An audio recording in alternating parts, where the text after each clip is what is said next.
வைத்தால் அதில் நான் தான் தங்கப் பதக்கம் வெல்வேன் என்று கூறியவர் யார் தெரியுமா?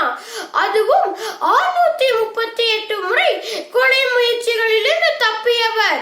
அவர் யார் என்றும் அவரை கொலை செய்ய முயற்சி செய்தது யார் என்றும் தெரிந்து கொள்ள வேண்டுமானால் வாங்க வீடியோக்குள்ள போகலாம்.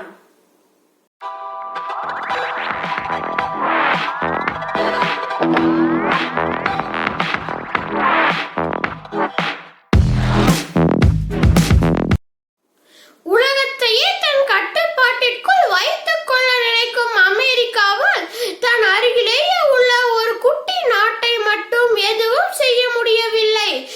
எப்படியாவது அந்த நாட்டில் நடக்கின்ற ஆட்சிகளை கலைத்துவிட்டு தனக்கு கட்டுப்படும் ஒருவரை அதிபராக்கிவிட வேண்டும் என்று நினைத்தது அமெரிக்கா.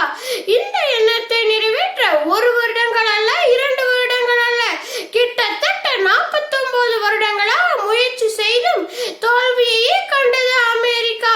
அப்படி அமெரிக்காவிற்கே சவால் விட்டு வென்று காட்டியவர் யார் தெரியுமா? ஆம், பொது சுகாதாரம் மற்றும் கல்வி அறிவு போன்றவற்றில் சிறந்து விளங்கும் கியூபா நாட்டின் அதிபர் ஃபிடல் காஸ்ட்ரோ அவர்கள்தான். ஃபிடல் காஸ்ட்ரோவை தீர்த்து கட்ட அமெரிக்காவின் CIA என்கிற உளவுப்படை 1959ஆம் ஆண்டு முதல் பல முயற்சிகளை மேற்கொண்டது. ஆனால் அனைத்திலும் தோல்வியையே கண்டது. பற்ற வைத்தால் வெடிக்கும் சுருட்டு, விஷம் கலந்த முகப்பூச்சு, பவுடர் கிரீம், விஷம் கலந்த ஆடைகள் என பல வகைகளில் முயற்சி செய்தாலும் எதிலும் சிக்கவில்லை அவர். கியூபாவின் எழுத்தறிவு விகிதம் 98.8% ஆகும். இந்த இலக்கை எட்ட அவர் கையாண்ட தாரக மந்திரம் தெரியாதவர்கள் கற்றுக்கொள்ளுங்கள், தெரிந்தவர்கள் கற்றுக் கொடுங்கள் என்பதுதான். கியூபாவில் 1 பைசா கூட கல்வி கட்டணம் வசூலிக்கப்படுவதில்லை. இந்த நாட்டின் முதன்மையான வணிக பயிர் கரும்புதான். இதனால் தான் கியூபாவை உலகத்தின் சர்க்கரை கிண்ணம் என்று அழைக்கின்றார்கள். ஏராளமான பொருளாதார தடைகளை விதித்தது அமெரிக்கா. ஆனால் அத்தனை தடைகளையும் வீழ்த்தி சாதித்து காட்டியுள்ளார் ஃபிடல் காஸ்ட்ரோ. 1959ஆம் ஆண்டு முதல் 1976ஆம் ஆண்டு வரை பிரதமராக இருந்த ஃபிடல் காஸ்ட்ரோ 1976ஆம் ஆண்டு முதல் 2008ஆம் ஆண்டு வரை ஜனாதிபதியாக பொறுப்பேற்றார்.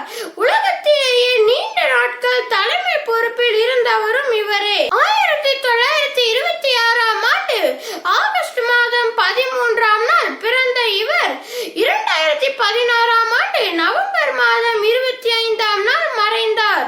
இவர் மறைந்தாலும் இவருடைய முயற்சிகள் மறைவதில்லை. கொலை முயற்சிகள் தோற்று போயின, ஆனால் மரணம் இவரை வென்று விட்டது என்று கூறி உங்களிடமிருந்து விடைபெறுகிறேன். நன்றி, வணக்கம். ஃப்ரெண்ட்ஸ், உங்களுக்கு இந்த வீடியோ பிடிச்சிருந்ததுன்னா லைக் பண்ணுங்க, ஷேர் பண்ணுங்க, சப்ஸ்கிரைப் பண்ணுங்க, கமெண்ட் பண்ணுங்க, பெல் பட்டனை பிரஸ் பண்ணுங்க. இதே போன்ற ஒரு